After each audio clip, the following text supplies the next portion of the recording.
All right, well, we are back. The San Antonio Spurs are off to a 20-5 start. That is good for the second best record in the NBA, but where do they need to improve? Welcome to the Project Spurs Roundtable, powered by Project Spurs. I am your host, Steven Anderson, along with Aaron Priene and Winston Harris. All right, so guys, I don't know if you heard, but the Golden State Warriors are off to a good start. I don't know if you guys have heard about that yet. Warriors? Who are the Warriors? No, but we're here to talk about the San Antonio Spurs, and the Spurs also are off to a very good start. Defensively is where we've seen this team improve, Aaron. What do you like about this team's defense? Well, they're more fluid. They're not as rigid. I mean, losing Thiago Splitter is a big loss for them. But when you bring in LaMarcus Aldridge, who there was a lot of questions about his defensive ability, you learn at how agile he is, how fluid they can move all over the floor. He can switch on the pick and roll. Same thing with Duncan. They can switch in and out, and you almost have no loss. I mean, they're basically the same guy. Of course, Danny Green defensively, he's having one of the best. He's not shooting the ball very well, but he's having one of the best defensive seasons ever. Kawhi Leonard, his game has ascended. Parker, there's always a question about how much of a liability he is on defense. Not so much this year. And then, of course, even though when you think of the bench, you don't really think of a whole lot of athletic guys. You have guys who put in a lot of work. David West, he's always been known as a very gritty defender. And then other guys, they're just constantly communicating and working together. Boris Diaw, Patty Mills, he's always a pest from baseline to baseline. Definitely. So when you look at this team defensively, there's no stop in the movement. I know when you think about Spurs basketball offensively for the last years, you think about movement. It's the same thing with defense. These guys never stop. Instead of having one or two guys defending like some pick and roll action, it's practically the whole team. Yeah. Definitely. Winston, a lot of people are comparing the Spurs defense to their championship years, obviously holding teams below 90, below 80. Obviously with Atlanta on Saturday, they held them to below 80 as well. So what do you think of the defense? What do you like about it, and where do you see some areas where they might need to improve? I can't actually call out any improvements that I can see right now. I think they're just legit 1 through 5. Even the second roster coming in there, they're just legit, no weaknesses. I don't see Patty, like you said, coming off the bench. Anybody coming off the bench is legit at guarding all areas, all facets of the floor. I feel like this is a historic defense that we're seeing here. They just have basically that trust. You can tell through the communication, through the pick and rolls and everything like that, that they can just match up with anybody, and I can't wait to see them go against Golden State. You have the Spurs, who have obviously had a good season. Kawhi Leonard has on a tear this season. His opening game, he scored 30 points against the Oklahoma City Thunder in the opening night loss. Aaron, Kawhi Leonard, obviously turning into a superstar this season. He is a superstar. He's not turning into one. He already is one. Official. So, it's amazing to think about where Kawhi Leonard has come from. When he came out of San Diego State, he was just a defender, and offensively, his game was kind of limited to the fast breaks, just getting out onto the break, rebounding and going. At first, he came into the league, he developed that jump shot from three-point range. Now he's got that mid-range game. He was never somebody you could really put the ball in his hands and tell him to create. He was never comfortable with it. He didn't know how to get his long frame and big shoulders, into the lanes. It was very awkward. And now when you watch him, he's so quick. And he's so efficient. His movements are very sharp. There's no wasted motion whatsoever. And he has become one of the most efficient and deadly two-way players in the NBA. I mean, if he doesn't, I know Durant is doing well statistically, and but Kawhi should be starting in the All-Star game this year. He deserves it. Definitely. Just kind of piggybacking what he was saying with efficiency, I think that Kawhi has kind of jumped on and taken the role that kind of the big three as they kind of go out the last piece of their career. He's kind of taken on that role and just embraced the challenge of both sides of the floor, offensively and defensively. So I think we're just seeing kind of like the manifestation of what the big three were doing all in Kawhi. You mentioned the leadership, Winston. How important is that leadership, obviously, when you have the big three who are towards the end of their careers? Kawhi Leonard just starting it. This is year 5 for him. How important is that for someone his age and his talent to be getting into that leadership role now? It's so important. It kind of went at that seamless transition as Tony and Duncan and Manu go out.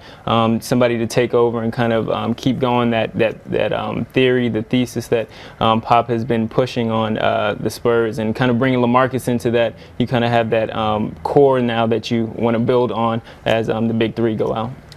Some of where the Spurs do need to improve is Danny Green. Danny Green has not been playing as well as he has in seasons past. I had guys who tweeted me, Danny, should we trade him? All this stuff. Guys, calm down, calm down. But I mean, is it a concern, Aaron? Is it a concern how he's shooting? We're over a quarter of the way through the season, and the his shooting woes have been consistent enough to where it does generate some concern. But it's not like his complete game has fallen off a cliff. He's one of the best defenders in the NBA. The tandem with him and Kawhi Leonard is incredible. That is the best wing defense in the NBA. And he's a good rebounder. He's a good team worker. He's a worker bee. And you can't just pull the cord on a guy who has shot 40% as a starter for the last 4 seasons from three-point range. Definitely. And he had the NBA Finals record for most threes. He set the team single-season record in made threes, almost 200 made threes last season. Defenses have become a little bit more aware of him. They run him off the line a little bit more. But I think also the big issue is that the Spurs' offense is completely new. It's not the offense of last few seasons, and they're adding on to it. They're building something completely new, and he's struggling to really become an efficient shooter in that. It'll happen. Winston, you've mentioned, obviously, actually, Aaron, you did mention, his defense and his shooting woes have happened, but Winston, he's been open for a lot of those shots. There's some shots where he just misses on things. So, do you think as more games get played, he'll improve like we see LaMarcus Aldridge improving? Definitely. I think it's really just mental. I mean, a lot of shooters go through streaks. Danny's kind of been notoriously, they call him icy hot. He's very streaky. So, I mean, I wouldn't buy too much into what's going on now. As long as they keep putting him in the positions that he's normally in and comfortable getting those shots off, they're going to fall. So. Yeah, he's only had really one game where you kind of saw the Danny Green that we expect, and that was against Phoenix.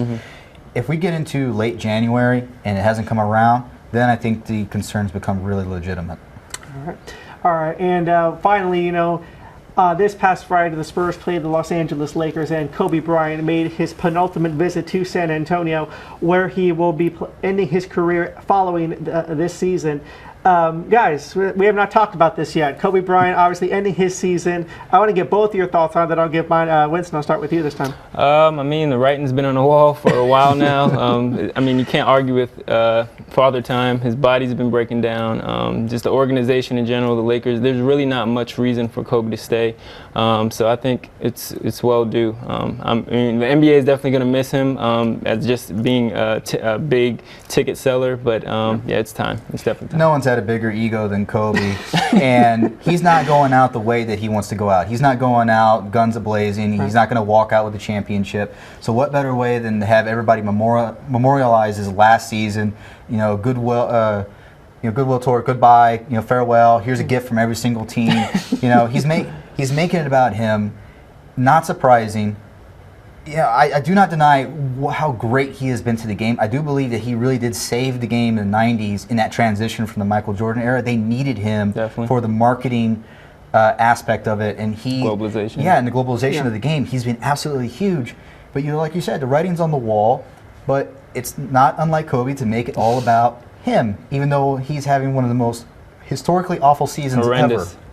And that team is in just such disarray. That franchise is it's horrible to see. I know Spurs fans don't really particularly care about it, but you do need that evil empire to be in good health in order to have that battle to be worth something. Yeah, for me, I mean, I've always respected Kobe Bryant as an athlete. He's been one of the most premier players, in a recent memory. I mean, my generation, he was the Michael Jordan of our generation. He was a fantastic player. Obviously, in 2000 when he won his first title, he did have that that mentality of, okay, let's go three-peat, and they did. And I mean, I'm going to be sad to see him go. I don't know about you guys. I'm personally going to miss him. I'm going to miss him. I'm not going to miss the ego part of it, but it was fantastic for the last 2 decades just watching that assassin just be out on the floor. It really was. And I mean, obviously, Kobe, we're all going to miss him and wish him the best of luck in his retirement. I'm sure we'll see him on ESPN or something following the season. But that's all we have for this one, this episode of the Project Spurs Roundtable. Don't forget to go to projectspurs.com, news4sa.com, and kabb.com to get all of your news on the San Antonio Spurs. For Aaron Priene, Winston Harris, I'm Steven Anderson, and we will see you next time on the Project Spurs Roundtable.